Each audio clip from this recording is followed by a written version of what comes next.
Imagine this. You wake up, maybe it's a sunrise in Bali. Then you head out, grab a coffee, work from a little cafe in Lisbon, and then you close your laptop for the day and go for a hike near Medellin, all in the same year. It sounds like the dream, doesn't It it? really does, that picture-perfect lifestyle. But you know what's really going on behind those amazing Instagram photos? Is that dream actually, well, achievable for most people? What does it actually take? Welcome to the Deep Dive. Today we're getting into something huge right now, digital nomadism. We want to look past the glossy surface and really unpack the realities, the how-to, the bigger impacts, and figure out if it's truly worth it for you. Absolutely. And digital nomadism, it's more than just a trend, isn't it? It's a really significant shift, kind of a transformation in how people are thinking about work. It basically combines work you can do from anywhere with, well, ongoing travel. And it's really taken off, gained huge momentum, partly technology, communication tools getting better, globalization. And the pandemic effect, right? Definitely. The pandemic really normalized remote work for millions, sort of paved the way for this thinking. So our mission today really is to give you a shortcut. We want to cut through all the noise and pull out the most important insights from the sources we've looked at. Whether you're maybe dreaming of this life, or you're just curious about how it's changing economies, or maybe you just want to get a better handle on the modern workforce. Okay, so let's start unpacking this. We hear the term digital nomad thrown around a lot. But what does it actually mean, like fundamentally? Yeah, good question. So at its core, we're talking about people who work remotely online while they travel to different places. Could be around the world, could be just different cities. Their office isn't a fixed building. It's, well, wherever they can get decent internet. Coffee shops, co-working spaces are really popular. Sometimes even, yes, the beach, though maybe less productive there. Huh. It's a complete rethink of the standard 9-to-5 office job. And the appeal, the big draw, it's really about freedom, isn't it? The freedom to explore new countries, experience different cultures, all while still earning a living. Our sources show it's super popular with freelancers, people running online businesses, but also increasingly remote employees whose companies allow it. They value that flexibility, the adventure, that location independence. So it's really about breaking free from that traditional structure, the 9-to-5 grind, the single location, that idea of just, hopping on a plane, working from anywhere. It's powerful. But okay, let's get practical. Yeah. For someone listening who's thinking, wow, this sounds incredible, how do you actually start? What are the first concrete steps? Right. It's definitely a journey that needs some real planning. It's not just packing a bag. Our sources lay out some key steps. Yeah. First, and maybe the most crucial, you need to find work you can actually do online, reliably. Think writing, graphic design, web development, virtual assistant roles, marketing, even teaching English online is quite common. Or you could go the entrepreneurial route, start your own online business, sell digital products, that kind of thing. And a really key piece of advice that came up again and again: try to get this remote work sorted before you start traveling. Oh, interesting. Why before?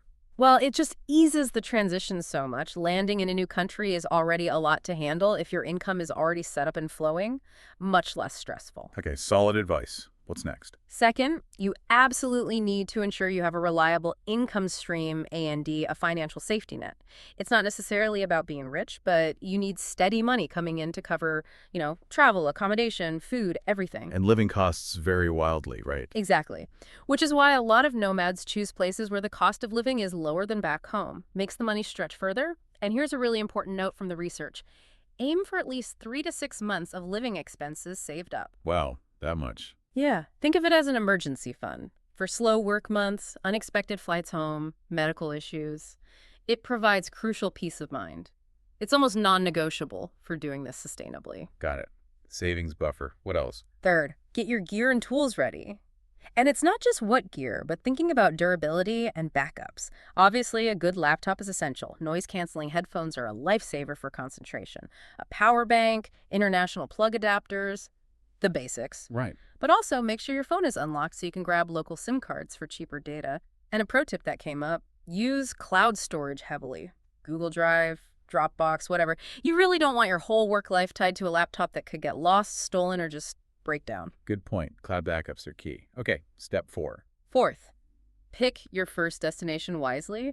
Don't just spin a globe. Tempting, though. Huh, yeah. But seriously, start somewhere known to be digital nomad friendly. Look for places with really good, fast internet that's critical, safe living conditions, obviously, and ideally an existing community of other nomads. Makes it less lonely, I guess. Exactly. Helps you settle in, network, find advice.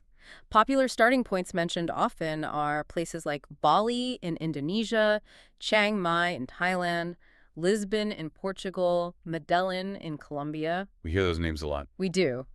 And crucially, always check the visa situation before you book anything. Some countries are rolling out specific digital nomad visas, which can simplify things for longer stays. But rules change, so research is key. Visas, right. Okay, what else is on the checklist?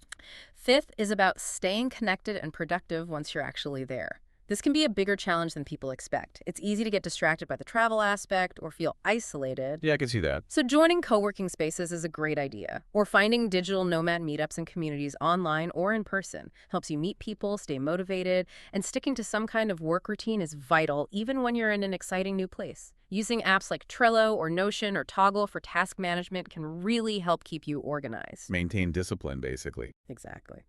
And finally, number 6. Take care of the practical stuff, finances, and insurance.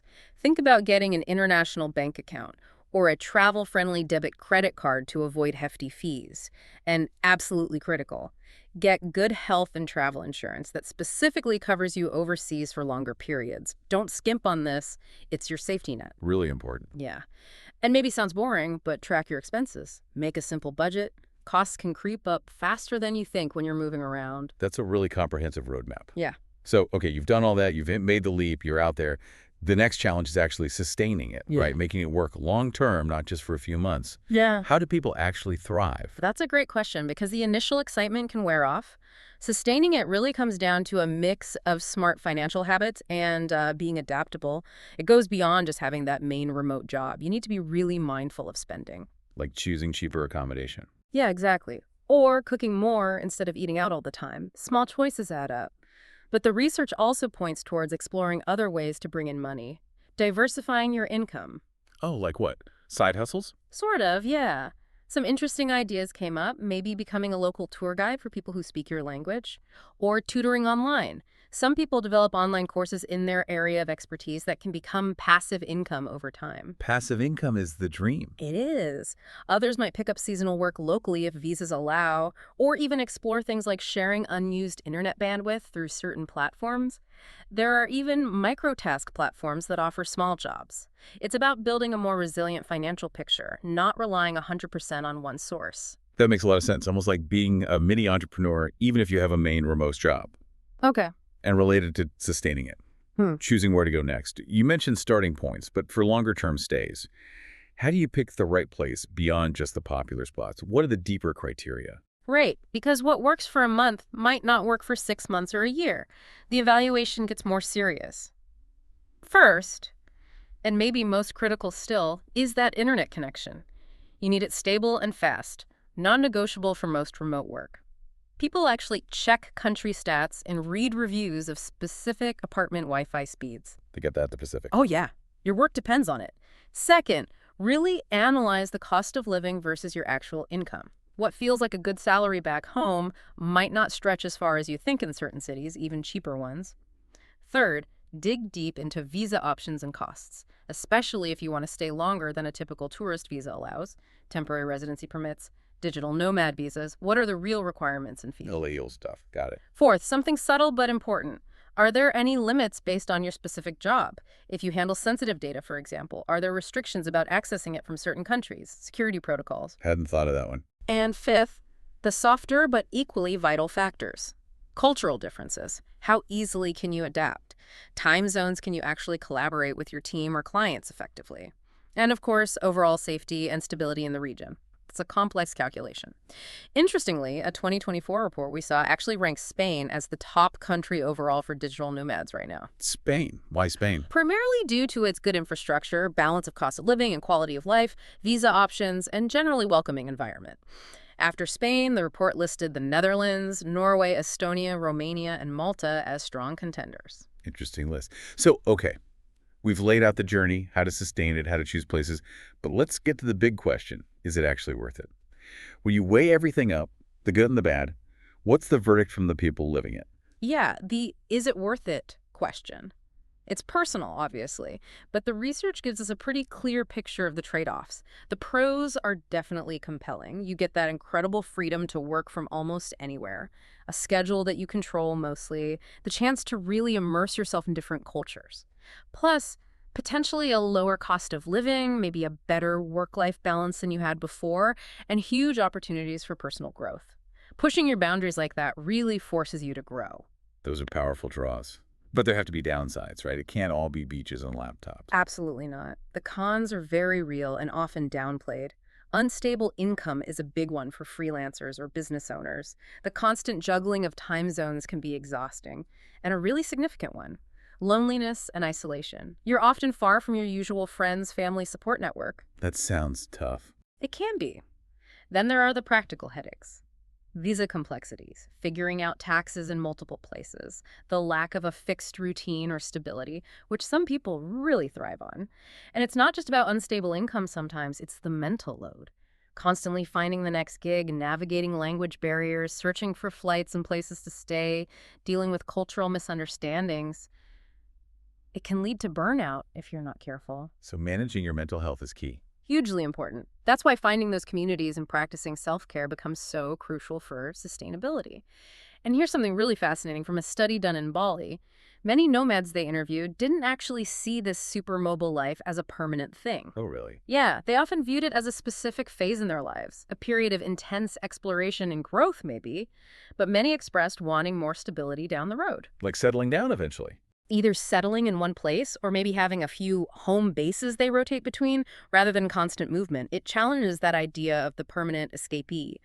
The study also hinted that having a mobile childhood, moving around a lot as a kid, might actually make it easier for some people to adapt to this lifestyle, maybe builds resilience or adaptability early on. That's a really interesting angle, the idea that it's a life phase, not necessarily forever. So maybe the smart approach isn't to just quit your job and leap, but perhaps to try a shorter test drive, like a working holiday, see if it really clicks with you. That sounds like a very sensible way to explore it, yes. Dip your toe in before diving headfirst. Okay, so we've talked a lot about the individual experience. But this isn't just happening in a bubble, is it? What about the bigger picture? What are the economic waves this whole digital nomad trend is creating in the places they visit? Good and bad. You're right, the ripple effect is definitely significant, and it cuts both ways. On the plus side, these nomads bring foreign currency and spend it locally. Think about popular hubs like Bali or Lisbon again. They create demand for co-working spaces, cafes, short-term apartments, local services. Our sources suggest this injects millions into those local economies annually. It's like a targeted tourism boost. So definite benefits for local businesses. For sure. But there's a flip side. This influx can drive up the cost of living, especially housing. In Lisbon, for example, there's evidence that the boom in short-term rentals for nomads and tourists has made long-term housing less affordable and available for local residents. That can create tension and inequality. Yeah, I've heard about that issue in some cities. Gentrification, essentially. Kind of, yeah. And there can also be a strain on local infrastructure, transportation, utilities if a place suddenly becomes very popular very quickly. Governments are trying to respond. We mentioned those digital nomad visas, Estonia, Croatia, Barbados, New Zealand. Lots of places are trying them out. It's an attempt to manage the flow and maybe capture some tax revenue. But taxes must be complicated. Oh, incredibly. You've got issues like potential double taxation, paying tax in your home country and where you're staying. And the home country is potentially losing out on tax revenue. It's a legal and policy maze that's still being figured out. And then if we zoom back into the individual, the microeconomics, being a nomad forces you to be really conscious about your budget, about opportunity cost.